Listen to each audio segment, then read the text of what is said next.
A Fórmula 1 tentou dar uma chacoalhada no GP de Mônaco e foi realmente mais movimentado do que seria sem essa chacoalhada, sem essa regra dos 3 jogos de pneus obrigatórios para todos os pilotos, mas a segunda-feira foi como uma segunda-feira normal depois do GP de Mônaco, com muito torcedor falando que não dá mais para a Fórmula 1 correr em Mônaco. Os pilotos saíram também um pouco descontentes com a corrida, principalmente quem teve que andar 4, 5, 6 segundos por volta mais lento para fazer a estratégia funcionar. A frase mais forte foi a do Carlos Sainz, um piloto que se deu bem nessa estratégia, falando que ele sentiu que a Williams, que eles manipularam o resultado da corrida pela maneira como eles andaram. Por conta de tudo isso, as perguntas que chegaram lá no meu Instagram, MyF1Life, foram sobre outros assuntos e não sobre o vencedor da prova, o Lando Norris, ou sobre o segundo colocado Charles Leclerc ou o terceiro colocado Oscar Piastri. Para quem quiser participar do Ju Responde nas próximas corridas, é só me seguir lá no MyF1Life. Depois da corrida eu abro uma caixinha de perguntas aí, o que se repete mais eu respondo por aqui. A única solução seria a saída de Mônaco? Não dá para fazer um outro ponto de ultrapassagem? Qual o motivo das 3 paradas do Bortoleto? Sempre tem, né? Várias perguntas. O que aconteceu com a estratégia do Bortoleto? Dessa vez deu certo a estratégia, viu, gente? Por que a Mercedes adiou tantas paradas do Antonelli e do Russell? Porque o Hamilton ficou tão desgarrado dos 4 primeiros e também muitas e muitas perguntas sobre Hamilton e Adame, então eu separei em 2 partes. O Max, ele fez o que dava para fazer, por que ele estava também um pouco mais atrás nesse final de semana. E uma última curiosidade, algumas pessoas perguntando se é o GP mais caro para eu trabalhar e também pedindo dicas de ingressos para o GP de Mônaco. Então, tem os 2 lados, né? Querendo que Mônaco saia do calendário e querendo ir para Mônaco. Vou começar pelas perguntas mais negativas, porque elas se repetiram mais. Com o fracasso da estratégia das 2 paradas, a única solução seria a saída de Mônaco do campeonato? Eu acho que não. Eu defendo a permanência de Mônaco no campeonato por um motivo muito simples. São 24 corridas. Nessas 24 corridas, você tem que ter vários sabores de corridas, vários desafios diferentes. E você tem essas 2 corridas no campeonato, que são Mônaco e Singapura, em que todo mundo sabe que o sábado é mais importante do que o domingo, e os pilotos se focam muito do sábado, é um desafio enorme o sábado, a classificação é mais difícil do que em outras corridas no calendário, e daí eles chegam no domingo, tem um outro desafio que é ficar fora do muro. Em Mônaco, o muro é ainda mais estreito do que Singapura. Singapura tem aquele extra da questão do preparo físico, de ser muito quente e úmido. São 2 corridas que elas são disputadas de uma maneira diferente e elas são disputadas de propósito em um ritmo lento, porque é tão difícil ultrapassar que você consegue ser muito mais lento e não ser ultrapassado por ninguém. Então é um tipo de sabor dentro do campeonato, enquanto a gente vai para Barcelona agora, vai ser um tipo de corrida diferente. Barcelona, às vezes a gente tem uma parada contra 2 paradas, e agora que eles deram uma ajeitada no final do circuito ali, usando o traçado antigo, é uma corrida em que a gente teve mais ultrapassagem. Então, Imola foi uma corrida diferente também, uma corrida em que fez muita diferença você ter área de escape com brita. Então, cada corrida é de um sabor diferente e tem esse sabor de Mônaco, que é um sabor mais amargo no domingo e super, super doce no sábado. Sobre o que pode ser feito. Eu acho que também a Fórmula 1 não pode ficar parada e não pensar em soluções para melhorar o domingo. Né? Não é porque a gente sabe que vai ser difícil ultrapassar que tem que ficar de braço cruzado e não fazer nada. O que eles fizeram esse ano foi uma tentativa, agora eles vão avaliar os prós e contras, e uma coisa que ficou claro que ninguém gostou é essa história de o piloto andar muito, muito lento, né, para segurar os outros. E aí começou já a se falar no paddock ontem sobre maneiras de coibir isso, se dá para colocar um limite no tão mais lento que o piloto pode ser durante a corrida, mas é claro que isso tem que ser estudado com calma, tem bastante tempo. Eu acho que é importante esse passo que foi dado, que é o reconhecimento de que Mônaco precisa de aditivos para melhorar o sabor do domingo. Mas acho que tirar Mônaco do campeonato não é que Mônaco não oferece nada. Mônaco oferece muito, mas no domingo, com certeza, pode ser melhorado. Não dá para fazer nenhum ponto de ultrapassagem em Mônaco, é má vontade de quem comanda. Claro que já rolaram muitos, inúmeros projetos para mudar o traçado de Mônaco. O problema é que Mônaco, todas as ruas que existem lá são muito estreitas. Então, duas coisas que começou a se falar nos últimos anos é talvez fazer uma reforma para colocar o porto um pouco mais para frente, né? Aumentar aquela área do porto, que é a área que tem o S da piscina e tudo mais. Então, ali, para tentar fazer uma pista um pouco mais larga ali. E também naquela entrada ali, depois da saída do túnel, ali alargar a pista e fazer a Tabac, ao invés da Tabac ser uma curva mais rápida, fazer a Tabac uma curva 90 graus ou uma curva que precise ter uma freada bastante forte, porque daí vira um ponto de ultrapassagem, né? Mais largo e com uma freada mais forte. O problema dessa proposta é que para fazer isso precisaria derrubar árvores históricas. Eu já comentei isso no Gil Responde do ano passado também, provavelmente 2 anos atrás também, porque é mais ou menos nessa época que surgiu essa possibilidade. Mônaco falou, não, a gente não vai cortar essas árvores. Então, um problema, é claro que eles estão pensando, mas o que se tem de material lá em Mônaco é um pouco complicado para conseguir fazer mudanças na pista. Uma pergunta que muita gente me faz, inclusive o próprio Gabriel Bortoleto, no cercadinho, parou e me perguntou, Ju, como que você faz para pagar as suas viagens? Bom, na vida do freelancer, o que não pode faltar é planejamento financeiro e dentro desse planejamento é sempre importante investir. Eu entrei nesse mundo dos investimentos anos atrás, no momento em que eu perdi quase 70% do que eu ganhava. Então eu acho que eu sou a prova de que não tem essa de esperar o momento certo para começar a investir.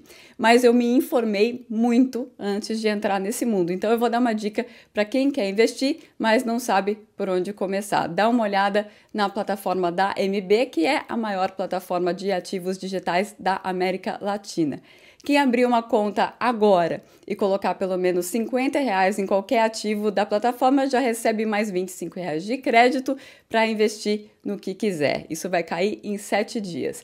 Lembrando que você não paga nada para abrir a conta, então mesmo se não tiver os R$50 agora para começar, vale a pena dar uma olhada no que eles têm disponível lá na plataforma e também ir aprendendo todos os nomes e possibilidades de investimento. Eu sei que pode parecer complicado à primeira vista, mas dá para investir com segurança, sem fazer loucura e ter sempre uma reserva que vai te ajudar a ir atrás dos seus sonhos. Agora partindo para tentar explicar a estratégia de todo mundo no GP de Mônaco. Qual o motivo das 3 paradas do Bortoleto? Ele perdeu a chance de fazer os primeiros pontos.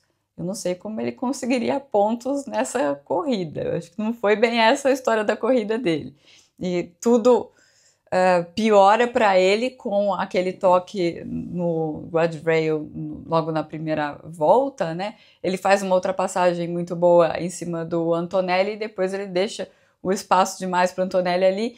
Quando o Antonelli ele mergulha por dentro, ali ele tem o apex da curva, ele tem a tangente da curva, então a curva ele tem o direito de fazer aquela curva e não tinha muito que o Gabriel pudesse fazer. O que ele tinha que fazer, ele tinha que ficar um pouquinho mais para dentro ali antes da entrada dessa curva. Mas falando sobre a estratégia dele, né? Essa parada que ele teve que fazer para trocar o bico logo no começo foi muito ruim para a estratégia, particularmente da Sauber, porque eles foram para a corrida com um duro, um médio e um monte de macio usado. Ah, mas por que eles só tinham isso? Algumas equipes, a Red Bull, por exemplo, fez a mesma coisa. A leitura foi que era mais, mesmo com essa mudança de estratégia, de regra, que é a regra, aliás, que era de 3 jogos de pneus diferentes e não de dois pitstops, mesmo com essa mudança de regra, ainda a classificação seria mais importante. Então eles focaram na classificação e é por isso que eles chegaram com essa alocação na corrida. Não foi um erro pensar dessa forma, porque a gente viu realmente que a classificação foi bastante importante de qualquer maneira.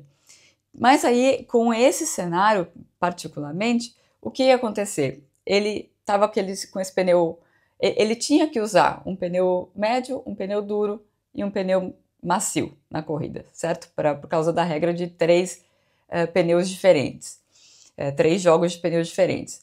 Então, esse pneu médio, ele queimou em uma volta.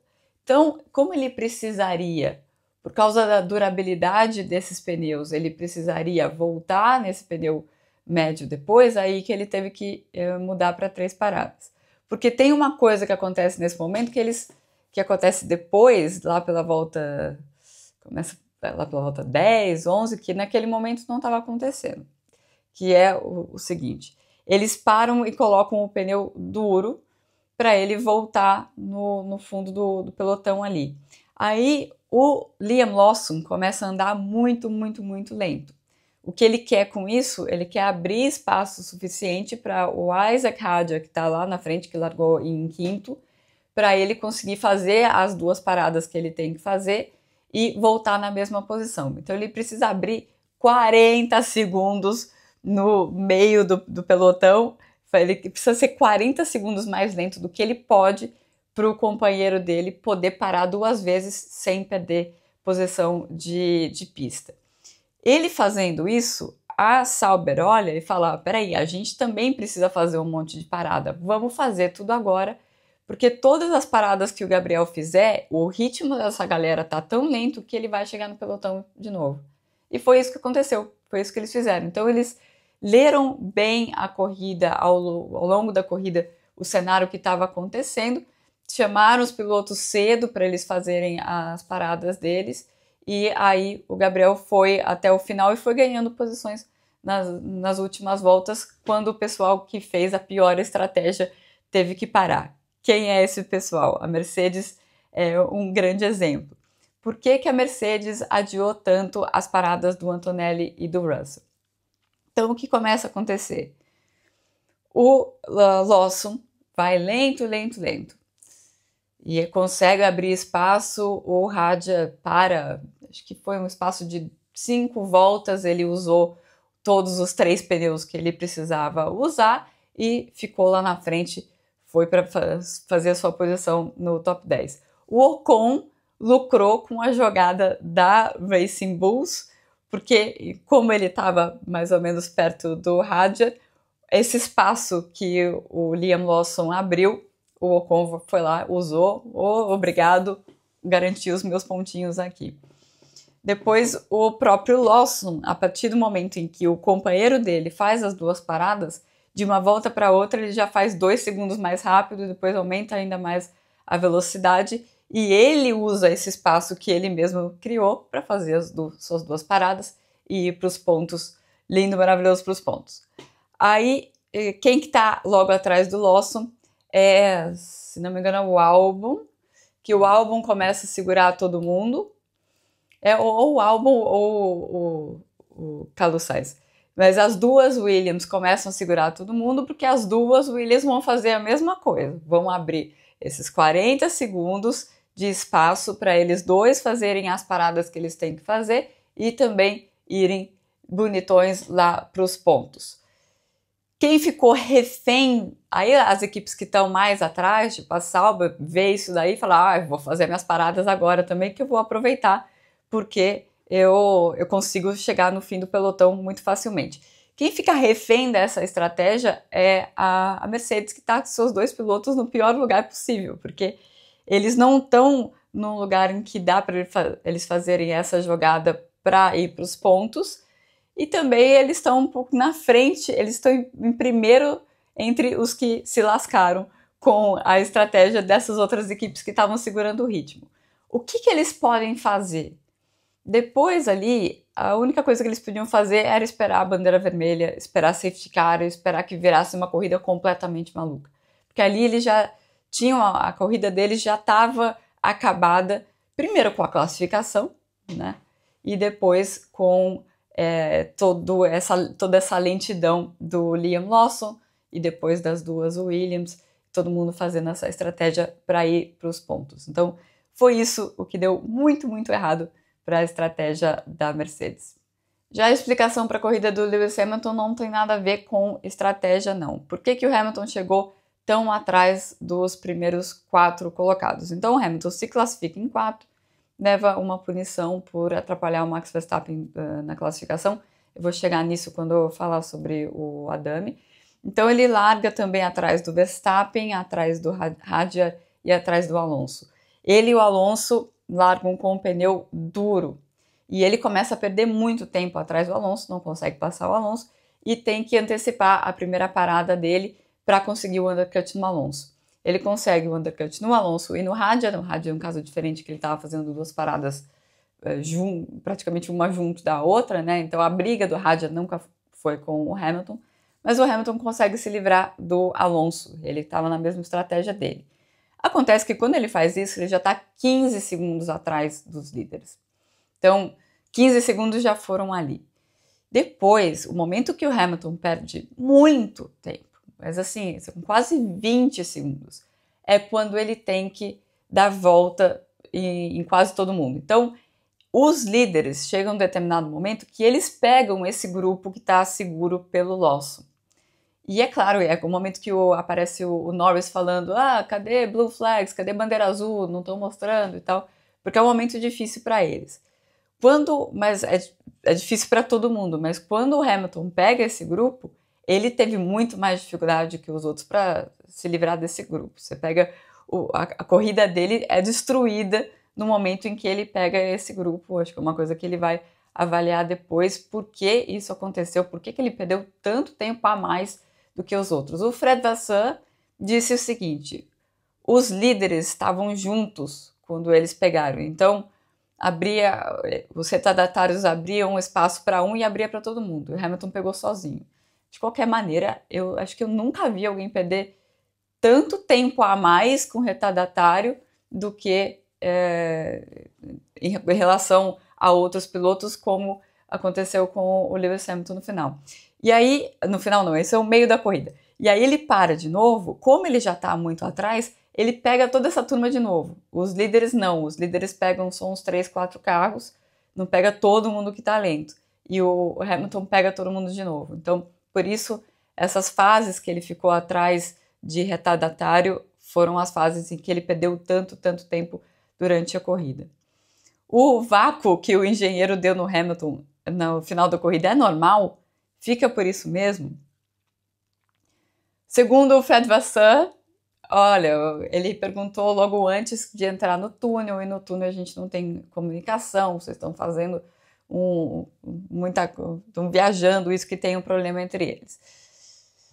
O Hamilton, a gente já viu várias coisas ao longo dessa temporada de ele reclamar de excesso de informação e de falta de informação. E isso é o que ele reclamou em Mônaco, né? Eu não sei onde eu tô, não sei com que eu tô brigando, tal. Ele não estava brigando com ninguém, né? Por isso que não tinha essa informação, mas ele não sabia disso. Também, acho que o Adame ainda não sabe como dizer isso para ele. Olha, você tá na terra de ninguém, tá? Só leva o carro para casa. E ele tenta dar uma incentivada, né? Quando o Hamilton pergunta, ele fala: lá na frente a gente está lutando, querendo dizer, nossa, a Ferrari está bem, né? Mas o Hamilton não quer saber disso, quer saber da corrida dele. Então, são coisas que eles têm que entender, sentar e conversar todas as corridas, o que deu certo, o que não deu certo, para esse tipo de comunicação. Mas essa parte, se é normal o engenheiro deixar no vácuo desse jeito, não é anormal, não. Eu acompanho as corridas no rádio do Bortoleto. Já foram várias vezes que o Bortoleto deixou o engenheiro no vácuo quando ele tem uma corrida ruim, o engenheiro, não, isso foi bom e tal, não sei o que lá, e ele não responde nada. Os ânimos estão muito acalorados quando você está dentro do carro e tal. Eu acho que ninguém sentado em casa tem a mínima noção do que eles estão passando lá. E você tem que dar um desconto, né, nesse tipo de situação mesmo, né? E depois eles vão lá e se entendem na reunião e a gente nem fica sabendo, né? Porque o jeito que a Fórmula 1 funciona hoje, os pilotos só dão entrevista depois da corrida, logo depois que eles saem do carro. Então, todas essas declarações que o Hamilton deu, ele não falou com ninguém da equipe antes de dar essas declarações. Então, elas são cruas. Antes, quando eu comecei na Fórmula 1 até a Covid acabou com várias coisas muito boas. Os pilotos falavam com a imprensa escrita, com a gente, depois de sentar com os engenheiros, ou pelo menos eles iam, falavam com a equipe e depois falavam com a gente. A entrevista era depois, era mais tarde. Agora, como todo mundo quer sair correndo, tem esse lado negativo que as únicas entrevistas que existem são eles falando no calor do momento. Então é uma coisa que as pessoas ficam repetindo e mostrando vídeo e tudo mais e analisando cada letra do que eles falam, mas se eles parassem para pensar às vezes um pouquinho no que eles estavam falando, talvez eles não repetissem. Dá para entender, né? Então eu daria desconto. Tá bastante claro que eles têm bastante coisa para eles se entenderem. Então, nessa corrida o Hamilton queria mais informação, teve outras corridas que o Hamilton queria menos informação e eles não estão falando a mesma língua ali. Mas tem um detalhe, e até por isso que eu falei sobre o rádio do Bortoleto. É Hamilton na Ferrari. Eles vão falar sobre... A transmissão vai atrás desses áudios o tempo inteiro. E não é anormal que você tenha esse tipo de comunicação mais truncada, justamente porque está todo mundo no calor do momento entre engenheiros e pilotos. Aqui é claro que a gente está, inclusive, falando sobre isso, que nem é tão importante aqui, justamente porque é Hamilton, é Ferrari e foi para a transmissão. Isso também coloca mais pressão em cima do Adame. O Max fez o que dava para fazer, mesmo com estratégia diferente? Sim. A Red Bull tinha um ritmo pior na classificação, e tinha uma estratégia que dependia de um safety car, principalmente de uma bandeira vermelha para funcionar. Então eles foram com a mesma ideia da Sauber, né, para esse final de semana, de vamos gastar todos os pneus possíveis para ter a melhor classificação possível e na corrida a gente vê o que dá para fazer com a estratégia. Porque o que acontece com a Red Bull é que eles não são tão fortes em curvas de baixa velocidade, em curvas de média velocidade. A vantagem deles aparece em curvas de alta velocidade e ali é uma questão de limitação de danos, né? O campeonato do Max Verstappen está fazendo perfeito, né? O campeonato quando chega uma corrida em que dá para vencer, se joga tudo na classificação para conseguir largar na frente, cara pro vento e tentar vencer a corrida. É isso. E quando tem essas corridas em que eles não vão bem, porque realmente é mais difícil colocar esse carro na janela de funcionamento dele, aí ele faz o máximo de ponto que der. Aliás, eu selecionei essa pergunta porque esse é um bom final de semana para a gente entender o que é justamente o campeonato do Max Verstappen.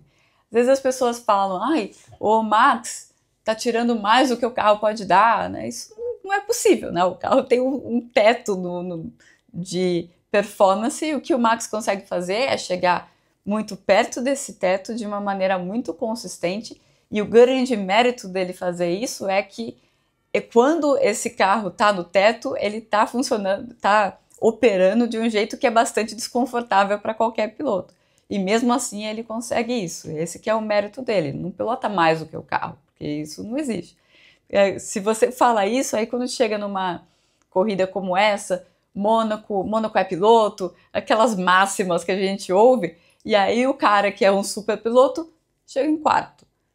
Então ele não é tão bom assim? Não, essa não é a explicação, né? A explicação é que ele chega no teto desse carro da Red Bull de uma maneira muito consistente e chega muito próximo desse teto sempre. A questão é que o teto do carro da Red Bull ele vai subindo e descendo porque eles trabalham numa janela muito pequena de funcionamento.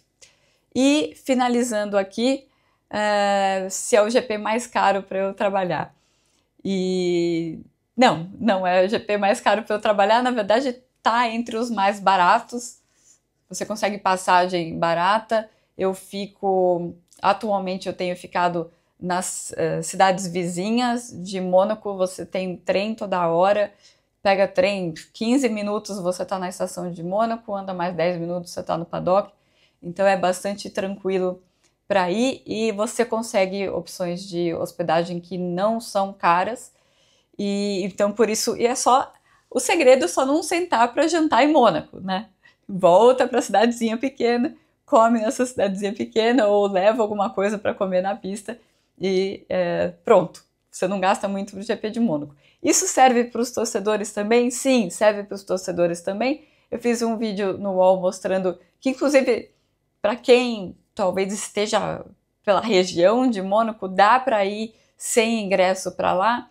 Tem uma praça, a fanzone fica fora da área que tem ingresso para o público, então sem ingresso você entra na fanzone, sem ingresso você pode ir e ver o Max Verstappen, o Charles Leclerc, o Lewis Hamilton, quem você quiser ver na fanzone, porque os pilotos vão até lá e você consegue ver isso sem ingresso. Expliquei como é que faz no vídeo, mas também eu tenho um texto no meu site, eu sempre dou recomendações de onde ficar, dicas de viagem, né? Depois de ter ido tantas e tantas vezes para essas corridas. Na minha dica de Mônaco, eu montei um programa, porque em Mônaco você pode comprar ingresso para dias separados, né? Não é que vende um pacote para os 3 dias.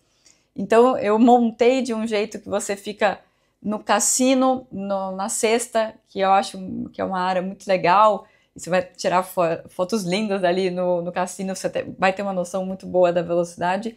Depois para o sábado, no sábado que é o dia de você gastar mais no ingresso, porque sábado que é o grande dia de Mônaco, então eu recomendo o ingresso na piscina, no segundo S da piscina, que é onde a gente geralmente tem mais batida na classificação em Mônaco. E depois do domingo, como o domingo é meio desanimado, eu sugiro ir pegar o ingresso de General Admission, que é o ingresso sem arquibancada, que aí tem a famosa Le Rocher, que é basicamente o barranco em que dá para você assistir a corrida. Só tem que chegar cedo para conseguir ver a corrida lá, mas o ingresso para a corrida é 100 euros. Então os ingressos lá, tem os ingressos super, super caros, mas não são todos que são super caros. Essa combinação que eu recomendo fica $550. Então, não é tão mais caro que o ingresso médio do GP de São Paulo, né, para os 3 dias. Então, vale a pena dar uma olhada nas minhas dicas lá. Não é um GP tão caro para ir e eu duvido que quem for para o GP de Mônaco vai dizer que tem que tirar Mônaco do calendário.